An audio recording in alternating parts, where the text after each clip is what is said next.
So, what is it like to find out in your 20s that you have an attention deficit disorder? I'm basically making this video because through my mental health journey and my recovery journey, what helped me the most was actually watching other people's experiences on YouTube mainly. And yeah, it's just validating to hear someone else like talking about an experience that you also have. So I'm basically hoping that this video could help someone out there.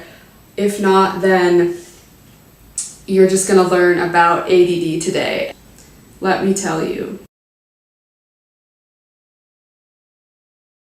I believe I found out when I was 21 years old, and I was on my last year of college, so I was just finishing up, my whole school career, and I find out this vital piece of information about myself, finally. And I look back on my whole life, and so many things make sense. Growing up, I wasn't really one of those people who enjoyed learning. There were things that I was interested in that I really wanted to learn about, but I couldn't hold the concentration to learn about them on my own. So, like, if I was interested in a topic and I Googled it and I ended up finding websites about it or whatever, I would just look at the page and see that the paragraphs were really long and just be like, forget it.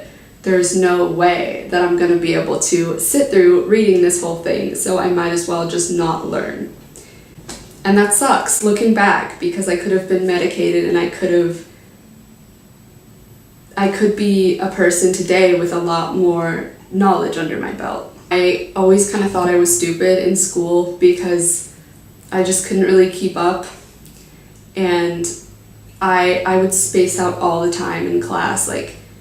I know that everyone spaces out, but this was probably to a point where it wasn't normal. It was a lot more than the other kids were spacing out. So I would lose huge chunks of information that I should have been getting.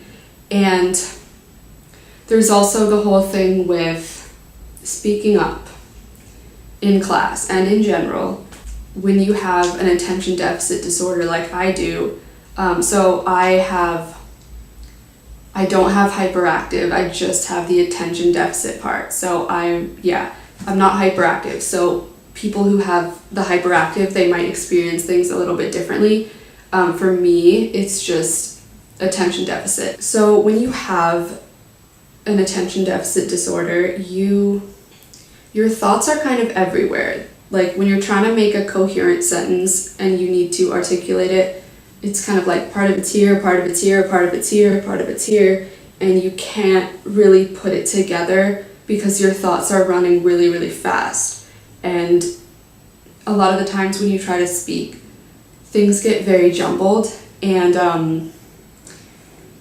all throughout school, I would never speak up in class. I would never raise my hand and ask a question, because I knew that if I tried to speak, it would just come out a mess. If I could only speak if I wrote something out before and read it, because I need that time. While you're writing slow. People write slower than they talk, right? So when I'm writing, my thoughts have time to catch up and make their way onto the page coherently, whereas when I'm speaking, that's often not the case. And people with an attention deficit disorder often develop other mental illnesses too, especially if you don't know that you have ADD, so you can't really put these feelings on anything. You feel kind of very isolated and I don't know, growing up I always felt like everything was really hazy and fuzzy, and I was always kind of in a daze. Connecting with people was pretty difficult for me.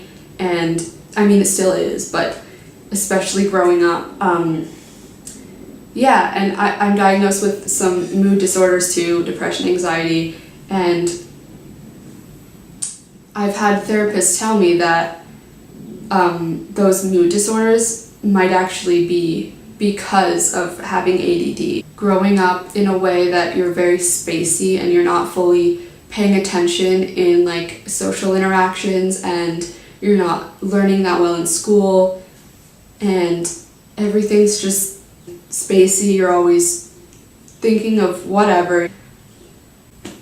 It's not that easy to live like that, and I didn't realize that I had ADD. Like, I didn't know that that's what that was. I thought it was just like depression and anxiety, but I mean, that's part of it too, but those things may actually stem from ADD, so I think that's a really interesting thing to know. And you can't blame yourself for feeling that way, you know, like, I didn't choose to have ADD, and there's really not too much that I can do about it. Like, it's the way that my brain works. So I can take medication for it, which I do most days, and that helps a whole lot. But yeah, before, my life definitely, my mental state improved so much when I was diagnosed and given the option for medication, and because I knew what was going on with myself, and I knew that I didn't have to be mad at myself for like feeling different. It's just like, it's something I can't control. But it is really frustrating looking back on my life. I should have gotten help earlier. I should have reached out to a therapist earlier, because if I would have gotten medicated for ADD when I was in middle school, high school, college, things would have been a lot different.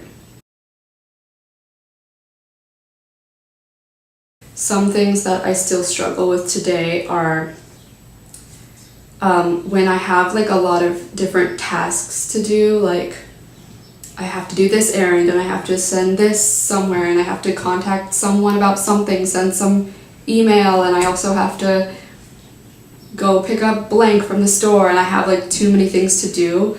I get so overwhelmed because my brain can't really organize them properly.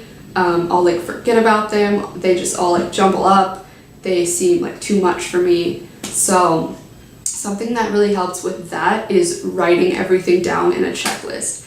I never thought that I would be this type of person that is like super hyper organized, but I keep everything, like my grocery lists are like in a little checklist. I have checklists of like what I need to do in a day. Every little thing, even if it's like take a bath, like that will be on the list, because it makes my mind feel really calm when I know that everything is written out for me and I won't forget it and I won't get it mixed up. Everything's just there for me and I can relax and actually get things done. I hate explaining things to people, because like if you ask me to explain like a movie plot or like something like that, I'm like, please just Google it.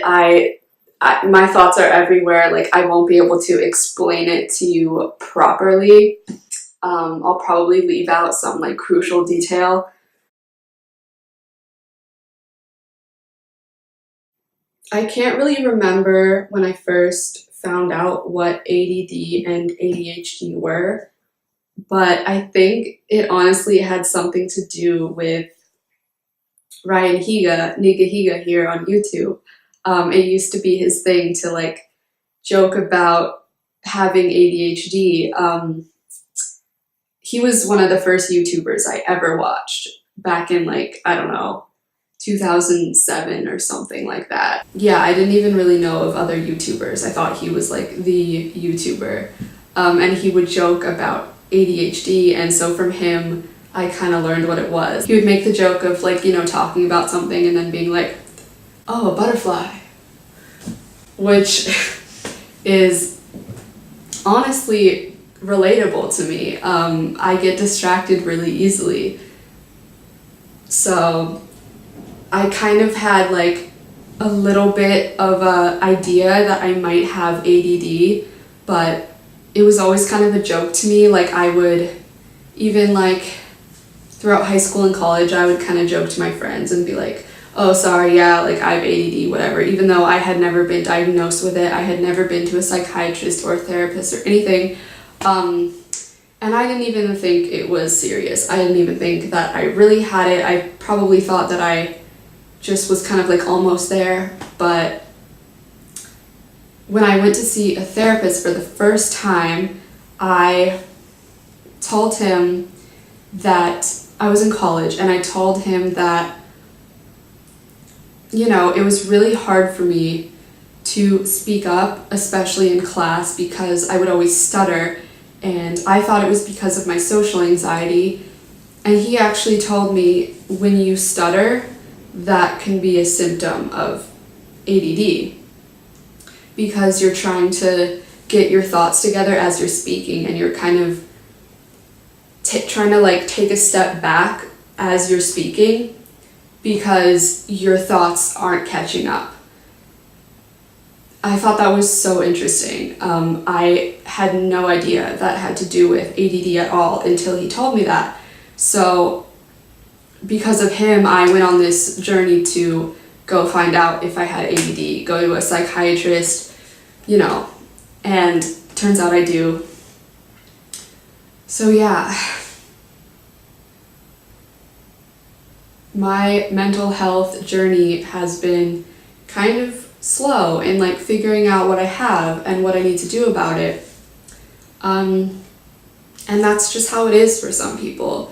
Maybe I'll find out next year that I have something else that I never thought that I had, and that's okay. Even though it is nice to get on it early, I just need to tell myself that it's gonna all be okay in the end. So please leave a comment below, let me know if this was helpful. Feel free to ask any questions. I can make a follow-up to this video answering all your questions. So yeah, leave that below. Let me know if this was interesting to anyone, and I'll see you guys next week. Bye.